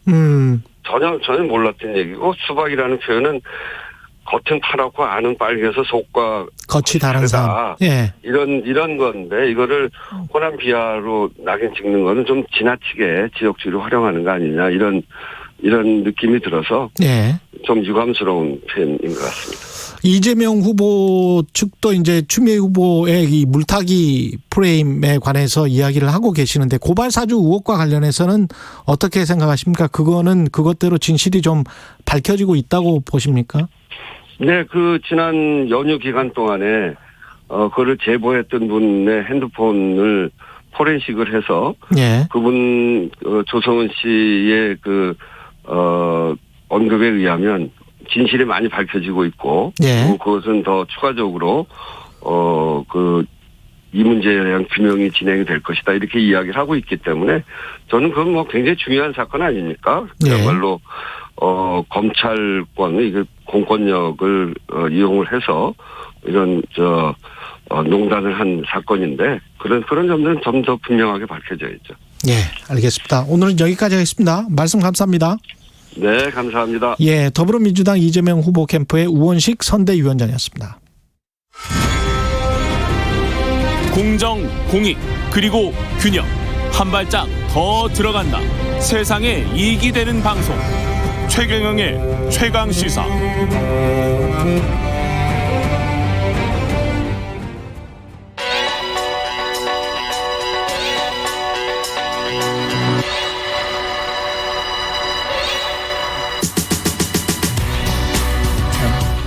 네, 김정환의 눈 시작합니다. KBS 김정환 기자, 북한 전문 기자 나와 있습니다. 안녕하십니까? 네, 안녕하세요. 예. 문재인 대통령이 우리 시각으로 지난 20일 새벽 유엔 총회 기조연설에서 종전선언을 다시 제안을 했는데요. 네. 이게 종전선언, 이게 지금 첫 번째는 아닌 것 같고 임기가 얼마 남지 않은 상황에서의 승부수다. 뭐 승부수라고 표현할 수 있을지 모르겠습니다만은 이게 어떻게 분석을 해야 되는지 북한 전문 기자로부터 좀 자세히 들어보겠습니다. 제안 내용부터 좀 알려주십시오. 일단은. 네, 뭐 남북미 3자 또는 남북미 중 4자가 모여서 종전선언을 하자. 그러면 비핵화의 불가역적 진전과 함께 완전한 평화가 시작될 수 있다. 이렇게 이제 요약하면 딱 핵심은 이겁니다. 그런데 이게 사실 처음 나온 내용은 아닙니다. 그렇죠. 이미 문재인 대통령이 4.27 판문점 선언할 때 2018년이죠. 3조 3항에 남과 북은 이 정전협정 체결 65년이 되는 올해 종전을 선언하고 하면서 남북미 3자 또는 남북미 중 4자 회담 개최를 적극 추진하기로 했다. 이미 언급했었고 그리고 좀 더 거슬러 올라가면요. 2007년 당시 노무현 대통령이 이제 평양 가셨죠. 그때 14선언을 하면서 그때도 들어갔습니다. 다만 그때는 남북미라든가 남북미 중 구체적으로 언급은 안 하고 3자 또는 4자 정상이 모여서 종전선언을 하자. 이렇게 합의를 넣었습니다. 우리 입장에서는 계속 이렇게 종전선언을 외칠 수밖에 없는 것 같기도 하고. 그렇습니다. 사실은. 상징적으로는. 근데 이게 실효적인 것인가 그거는 뭐 냉정하게 또 분석을 해봐야 될 것 같기도 하고요. 맞습니다. 일단 뭐 문 대통령이 유엔 총회 기조연설에서 종전선언 언급한 게 벌써 세 번째입니다. 2018년 9월 그때는 그러니까 직접적으로 제안했다기보다 간접적으로 제안했습니다.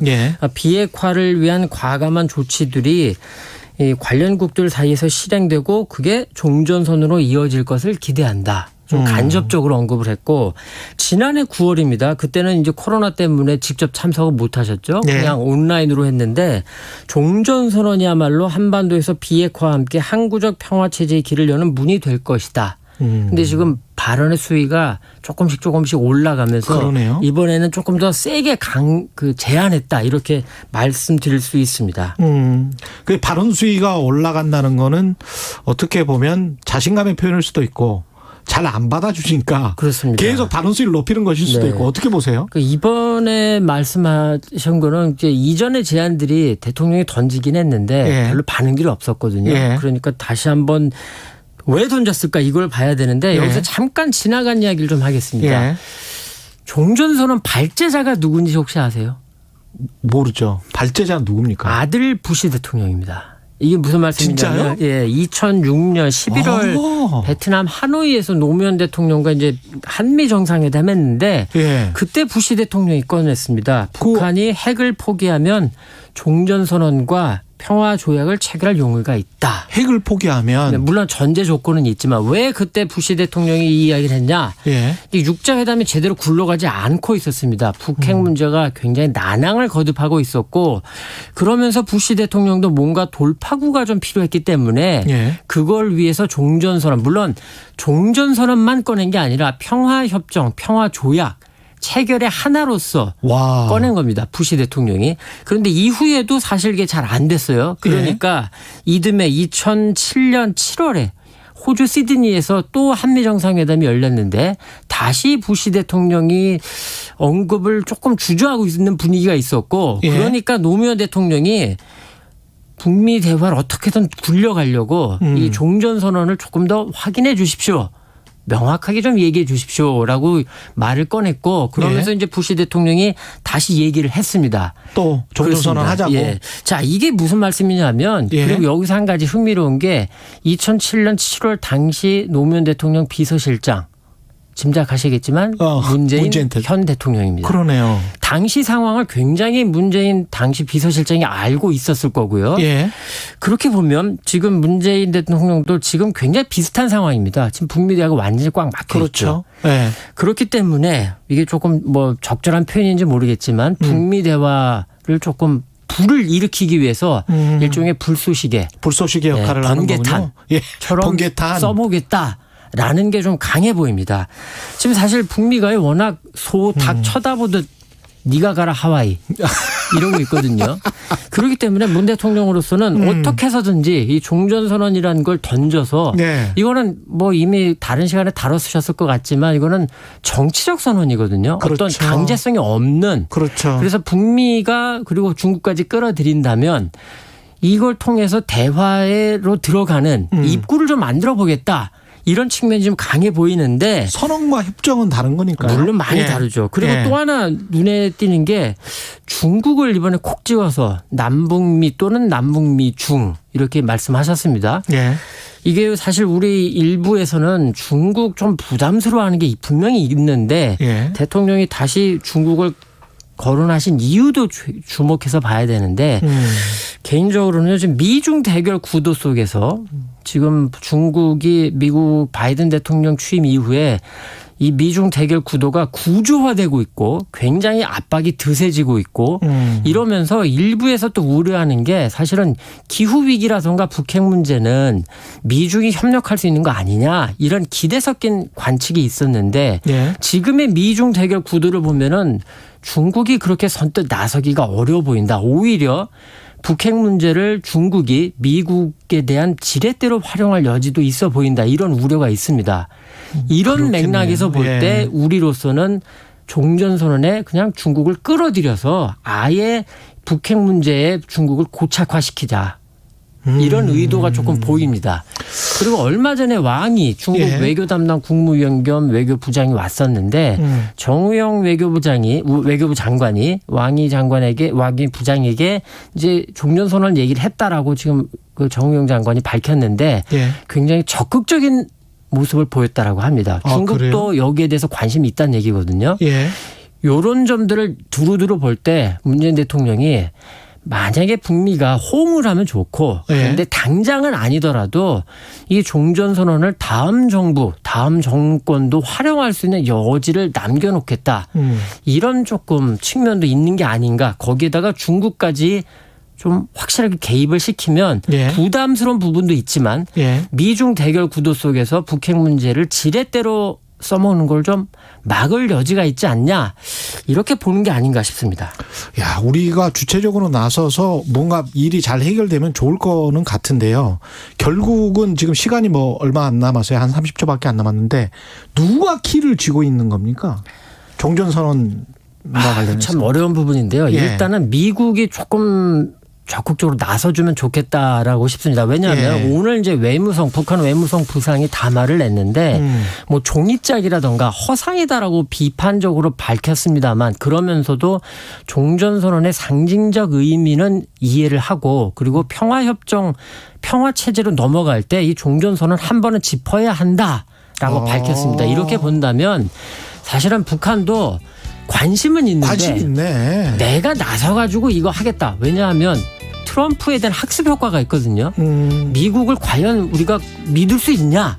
이거 종전선언 한다고 우리가 덜컥 덤벼들었다가 북한 입장에서 이거 지난번처럼 또 되치기 당하는 거 아니냐. 이런 걱정이 있고 다만 자주 나와주셔야 되겠습니다. 바이든 시간이 다 됐어요. 미중 관계 때문에 주한미군 문제가 또 얽혀 있어서 KBS 김정환 기자. 잠시 후 8시 반부터 일부 지역국에서는 해당 지역 방송을 보내드립니다. 안녕하세요. 이금입니다. 부끄럽지만 경제 잘 모릅니다. 부동산 투자, 재테크, 주식 아직 못 해봤습니다. 그래도 경제에 관심은 많아요. 경제를 알아야 우리 사는 사회를 이해할 수 있으니까요. 그래서 홍사원의 경제쇼를 챙겨 듣습니다. 진짜 시간 날 때마다요. 내용도 좋지만 홍반장 홍사원 기자 매력 있습니다. 오후 4시 5분 홍사원의 경제쇼 응원합니다. 깬다. 확 깬다. 주진우 라이브는 시사 프로그램의 한계를 확 깬다. 깨는 시사, 깨어있는 시사. 매일 오후 5시 5분 KBS 1라디오 주진우 라이브. 지금 시각은 8시 30분입니다. KBS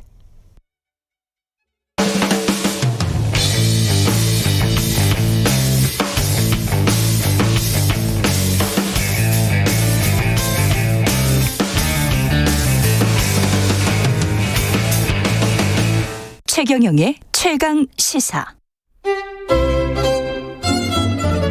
최강 시사. 김호기의 사회학 카페.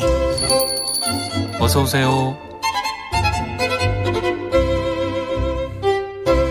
네, 뉴스의 이면에 있는 흐름과 우리 사회 큰 담론에 대해서 이야기해보는 시간입니다. 김호기의 사회학 카페, 연세대학교 사회학과 김호기 교수님 나와 계십니다. 안녕하십니까? 예, 안녕하세요. 예, 오늘은 김호기 교수님 마지막 시간이네요. 예, 스탠포드 네 가시고 내년에 돌아오실 것 같은데 그때는 또 최강시사로 다시 나와주셨으면 좋겠고요. 20대 대선의 과제를 가지고 이야기를 하시겠습니다. 20대 대선 지금 이제 한 5개월 남았습니다. 네, 5개월 정도 남았죠. 판세는 좀 예측 프로인 것 예측 프로죠. 같습니다. 예. 우리나라 그렇죠. 대통령 선거는 뭐 한 달이 1년 정도인 것 같습니다. 예, 그러니까 전체적인 여론은 이제 정권 교체가 높게 나오고 있지만 개별 후보들 간의 1대1 구도를 보면 그러니까 정권 재창출 대 정권 교체가 팽팽히 맞서고 있습니다.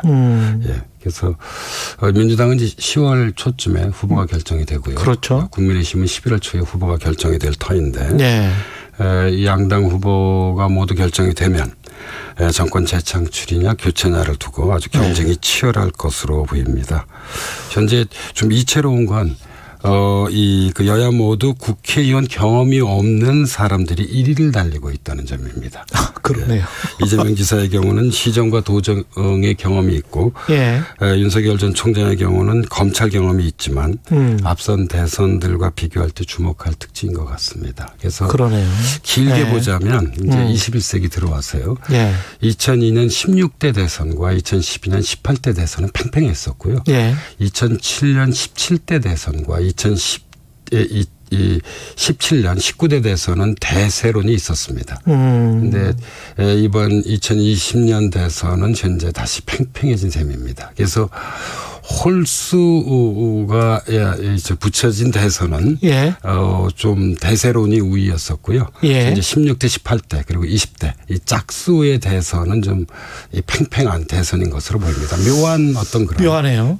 결과입니다. 하나씩 좀 살펴볼까요? 왜 기억이 잘 안 나는데 2000년 이후에 대선들의 특징 16대 대선 2002년이었죠. 네, 2002년이었습니다. 정말 1년 내내 드라마틱했습니다. 당시 민주당 후보가 됐던 노무현 후보 돌풍이 봄에 크게 불었는데요. 그랬죠. 여름이 되면서 이제 이해창 후보의 대세론이 확산되다가 정몽준 후보가 부상했습니다. 그리고 11월이었을 것으로 기억됩니다. 노무현 후보와 정몽준 후보 간의 후보 단일화가 진행됐고요. 더 극적이었던 것은 바로 선거 직전에 정몽준 후보가 노무현 후보에 대한 지지를 철회했지만 또 예상 밖으로 노무현 후보가 아주 극적으로 당선됐습니다. 이 선거가 가지고 있는 특징을 두 가지로 정리하자면 진보 세력이 다른 세력의 도움 없이 그 이전에는 DJP 연합을 통해서 김대중 후보가 대통령이 됐는데요. 단독으로 첫 집권을 했다는 점이고요. 돌이켜보면 노무현 후보가 내건 낡은 정치 청산, 국가 균형 발전 등이 유권자들에게 크게 어필했던 것으로 보입니다. 그런데 그렇게 하고 그다음에 정권 내내 공격을 받고 뭐 저주에 가까운 공격을 특히 맞습니다. 보수 언론으로부터 받고 그리고 이제 17대 대선은 싱겁게 이제 끝나버렸단 말이죠. 예, 그때 2007년 대선은 누가 야당의 후보가 되느냐가 가장 큰 관심이었습니다. 예. 그 까닭은 이제 정권 교체에 대한 여론이 압도적으로 형성돼 있었기 때문이었는데요. 그래서 박정희 시대의 유산을 배경으로 한 박근혜 후보와 성공한 셀러리맨의 신화를 배경으로 한 이명박 후보의 경쟁이 정말 치열했습니다. 특기할 만한 것은 두 가지인데 하나는 두 후보가 내건 핵심 슬로건이었습니다. 박근혜 후보는 기억하실 겁니다. 줄푸세. 예, 줄일 건 줄이고 풀 건 풀고 뭐 세울 건 바로 세우자. 였었고요. 이명박 후보는 이제 선진 인류 국가를 내세웠습니다. 이게 첫 번째 좀 특기할 만한 것이고요. 두 번째로는 이 치열한 경쟁 이후 야당 안에 친이와 친박이라는 정치 세력이 형성이 된 거죠. 형성이 됐습니다. 여당에서는 이제 정동영 후보와 손학규 후보가 경쟁했는데 국민적 관심은 상대적으로 좀 적었습니다. 적었고 그렇게 되면서 이명박 후보가 됐다가 이명박 후보가 대통령이 된 다음에 이제 박근혜 후보가 대통령이 되는 양상이 2012년. 예. 2012년은 2002년과 좀 비슷했습니다. 그러니까 두 가지 점에서 그런데요. 하나는 후보 단일화가 선거 내내 최대 쟁점이었습니다. 결국 11월에 문재인 후보와 안철수 후보가 단일화됐습니다. 2002년은 여론조사를 통해서 단일화를 했는데 2012년에 이제 후보의 결단을 통해서 단일화가 이루어졌습니다. 다른 하나는 미래 비전에 대한 논쟁이 치열했는데요. 그 배경은 2008년 금융위기 다시 말씀드리자면 이제 신자유주의 균열이 그러네요. 어떤 이제 우리나라를 물론이거니와 지구적인 어떤 그런 좀 배경을 이루었다는 점입니다. 경제가 굉장히 안 좋았고 유럽에서 또 그리스 위기가 있었던 그 다음에 정도 되네요. 그리고 2012년이면. 이명박 정부의 이제 이른바 이 토건식 발전 모델. 뭐 4대 강이 대표적이죠. 그렇죠. 여기에 대한 이제 국민 여론들도 상당히 좀 부정적이었어요. 안 좋았고요. 그래서 흥미로웠던 것은 두 후보 모두 이제 이런 시대적 배경 때문에 경제 민주화 복지 국가를 미래 비전으로 내세웠다는 점입니다. 아마 청취자분들 기억하실 겁니다. 박근혜 후보의 생애 주기형 이 맞춤형 복지. 그리고 이제 문재인 후보의 보편적 복지. 그때 아주 치열했었죠. 생애 주기형 맞춤형 복지, 보편적 복지. 그랬는데 박근혜 후보가 됐어요. 박근혜 후보가 되고 1년을 좀 못 채우고 그러니까 4년 채우고 1년 정도 남기고 탄핵을 당해 버렸죠. 그래서 이제 이 2017년 이 19년 그러니까 19대 대선은 박근혜 대통령의 탄핵과 조금 전에 말씀하셨듯이 박근혜 정부의 조기 퇴진으로 치러진 비상 대선입니다. 이게 사실 인수위가 없는 곧바로 제 기억이 정확하다면 5월 9일 날 선거가 치러졌고요. 5월 10일 날 문재인 정부가 출범을 했습니다. 그래서 민주화 시대가 열린 이후 우리가 12월 대선을 치렀잖아요.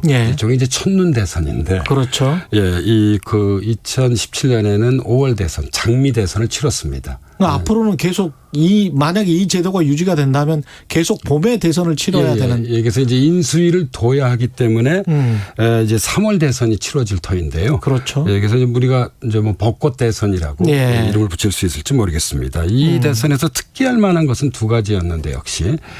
그러니까 조기 대선인 만큼 새로운 후보의 등장이 어려웠습니다. 그래서 어대문이라는 말 기억하실 겁니다. 어차피 대통령은 문재인. 그래서 선거 과정 내내 영향을 발휘했습니다. 그리고 또 더해서 이 박근혜 대통령이 탄핵된 만큼 이 여당이 힘을 제대로 발휘하기 어려운 그 대선이었습니다. 이게 첫 번째고요. 두 번째로는 선거 내내 주목받은 말은 적폐청산이었습니다. 그래서 이제 국정농단을 앙시앙 레짐 구체제적으로 파악하고 새로운 대한민국을 위한 선거의 성격이 두드러졌습니다.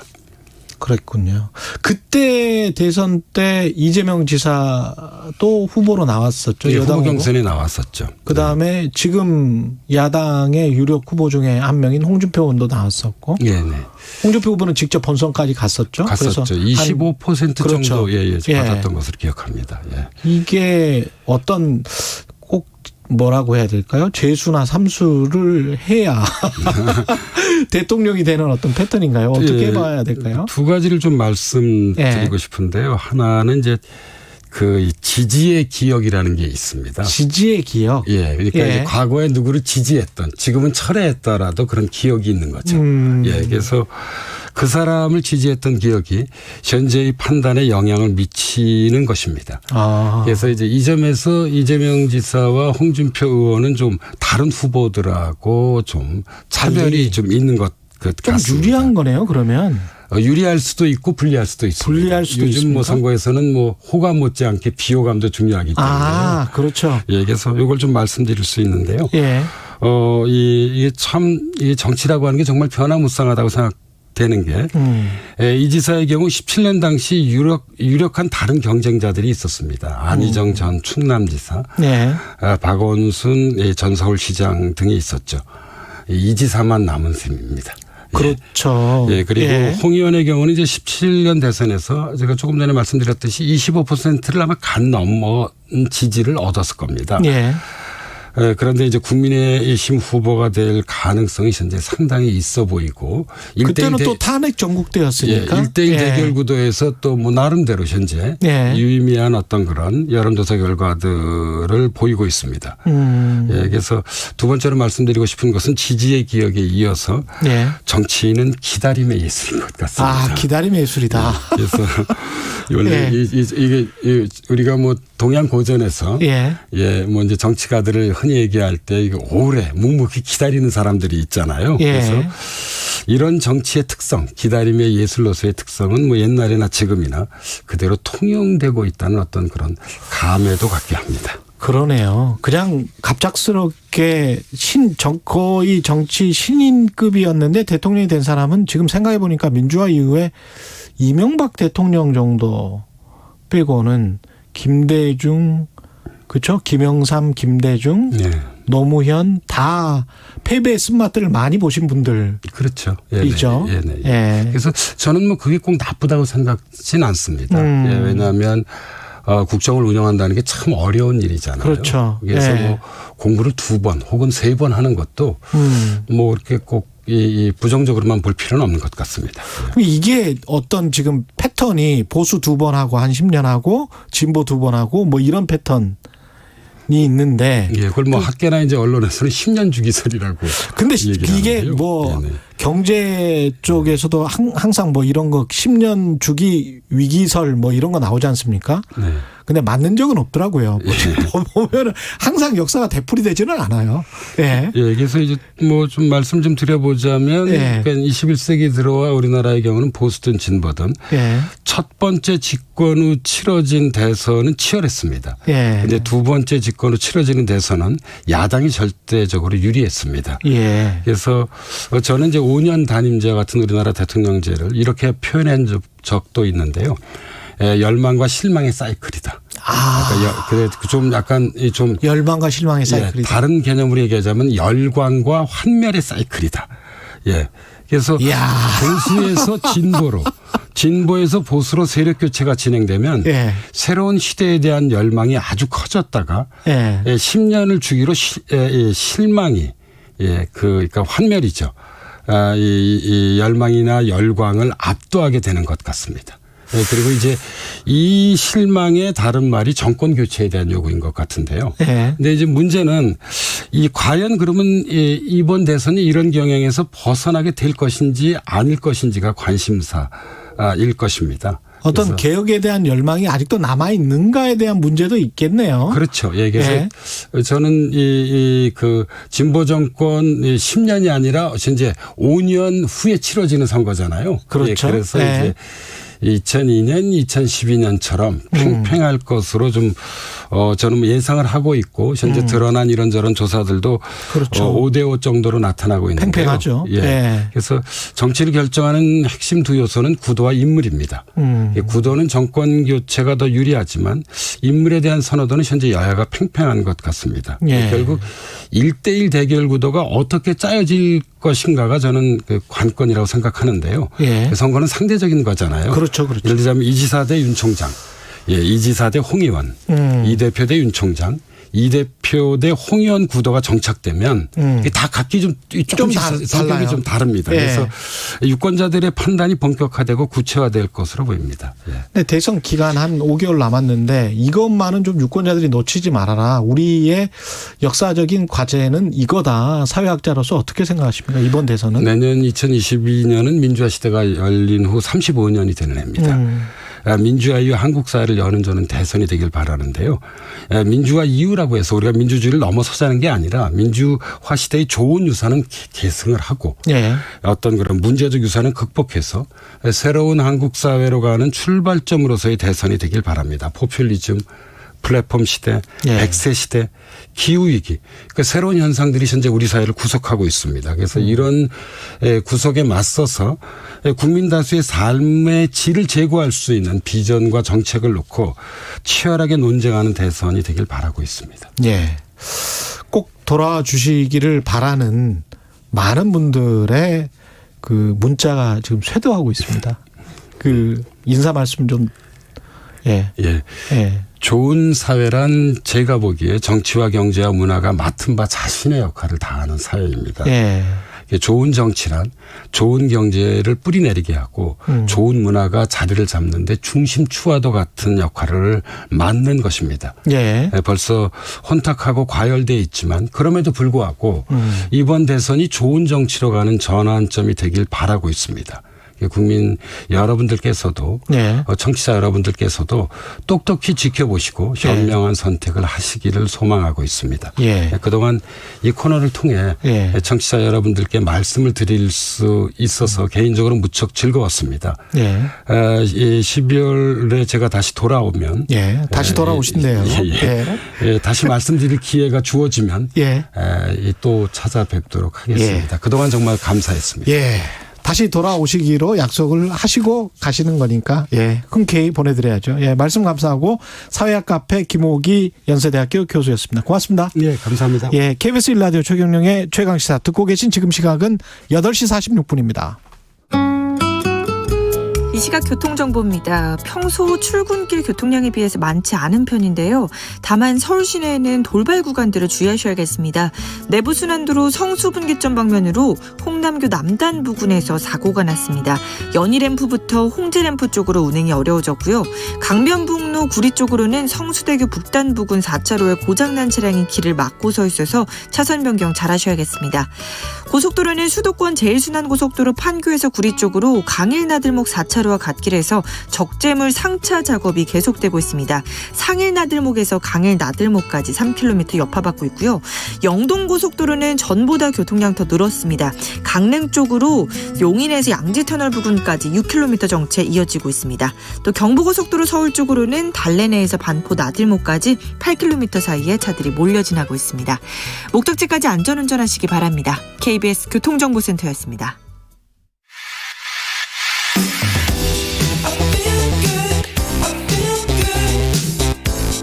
세상에 이익이 되는 방송 최경영의 최강시사.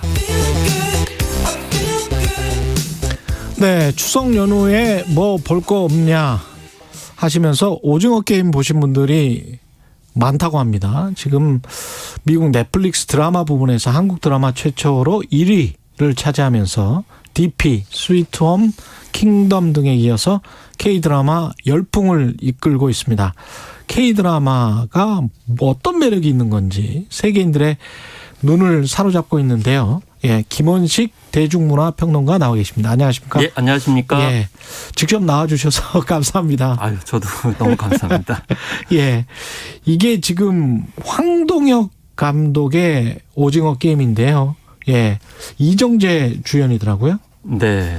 넷플릭스 드라마 부분에서 한국 드라마가 1위를 차지한 게 처음입니까? 네, 처음입니다. 이제 정확하게는 TV쇼 부분입니다. 영어로는. 예. 우리나라 이제 드라마 부분으로 이렇게 번역을 한 건데 그전에는 스위트홈이 2위까지 차지를 했었거든요. 그런데 1위를 차지한 것은 처음이라고 볼 수가 있겠고요. 아, 킹덤이나 뭐 이런 것도 그렇게 안 되죠? 예. 사실 이제 중요한 거는 미국 시장의 이제 의미가 중요하다고 볼 수가 있겠죠. 예. 더구나 넷플릭스 같은 경우 미국 기업이기 때문에 다른 국가에서는 뭐 1등 많이 합니다. 예.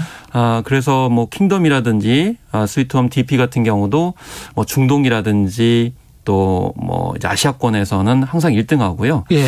그랬었는데 사실 미국에서는 이렇게 1등을 한다는 게 참 여러 가지 의미를 갖는다고 볼 수가 있겠습니다. 야, 의미가 크네요, 진짜. 미국 시장에서 TV 쇼 부분에서 그거 대부분이 이제 미국 것들일 거 아니에요? 사실은 좀 문화적 특수성을 말씀드리면 미국 사람들은 해외 콘텐츠에 관심이 없어요. 그러니까요. 해외 관심이 없기 때문에 그러니까요. 이런 오징어 게임이라고 하는 정말 우리만이 알 수 있는 게임이잖아요.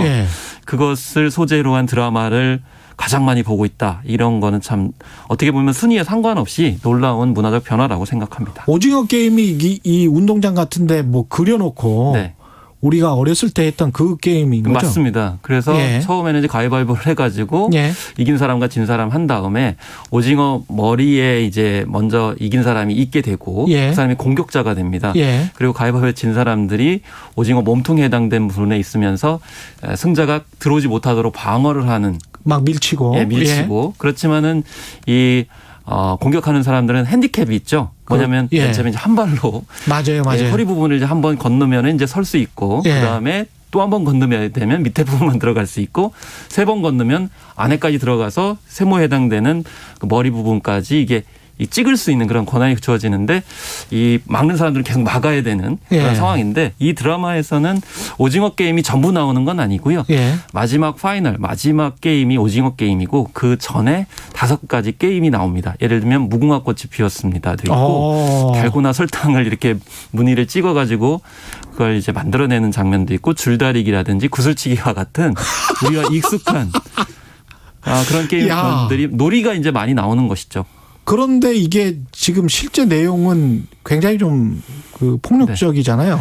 그렇기 때문에 아무래도 민낯을 이제 드러내주고 있다. 우리 현실을 좀 다르게 보고 있다라는 점이 부각되고 있지 않나 싶습니다. 우리가 이제 놀이하면은 예를 들면 무궁화꽃이 피었습니다 해서 움직였다고 그래가지고 죽이지는 않잖아요. 그렇죠. 지게 되면 다시 하게 되는데 현실의 그럼 게임은 어떠냐.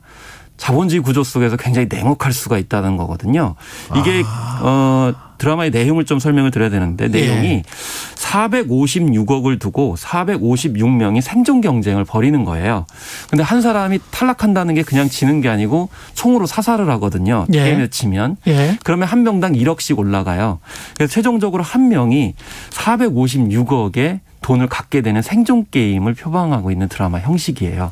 그러니까 놀이는 굉장히 재미있는데 놀이의 그 결과는 굉장히 참혹하기 때문에 이 어떤 자본주의 어떤 세상 구조를 비유한 거 아닌가 이런 이제 이야기들이 나오고 있는 거죠. 근데 이게 동심이고 한국적인 동심이란 말이죠. 한국에서 했던 게임들이고 무궁화 꽃이 피었습니다. 뭐 오징어 게임 전부 다. 근데 그걸 그 보편적으로 이해를 하고 미국 사람들이 좋아하고 거기다가 그 요소 어떤 점들이 미국 사람들한테 끌리는 겁니까? 이게? 결국에 이제 보편성과 특수성인데 생존 게임에 관련된 그런 드라마라든지 예능들은 상당히 많아요. 그런데 익숙하기 때문에 뭔가 새로운 거 없어? 라고 생각을 하게 되는 거죠. 그래서 게임 형식은 사실 더 극단적으로 이해를 하려면 죽느냐 사느냐를 집어넣게 되면 훨씬 더 밀접하게 이해를 할 수 있습니다. 그런데 이 사람들이 봤을 때 도대체 오징어 게임이 뭐지? 구슬치기가 뭐야? 뭐 이렇게 궁금증을 갖게 되는 거죠. 그게 약간의 특수성이죠. 그래서 기존에 우리 킹덤이라든지 스위트홈 같은 경우도 마찬가지인데 스위트홈은 크리처물이죠. 이게 괴수가 등장을 합니다. 그거는 전 세계적으로 다 관심이 있죠. 그런데 여러 가지 연근 괴물과 이제 이런 비슷한 우리만의 캐릭터가 등장을 하기 때문에 열광을 하는 것이고 또 한편으로 킹덤 같은 경우도 좀비물이거든요. 근데 조선시대를 배경으로 해가지고 좀비가 특이하게 탄생을 하거든요.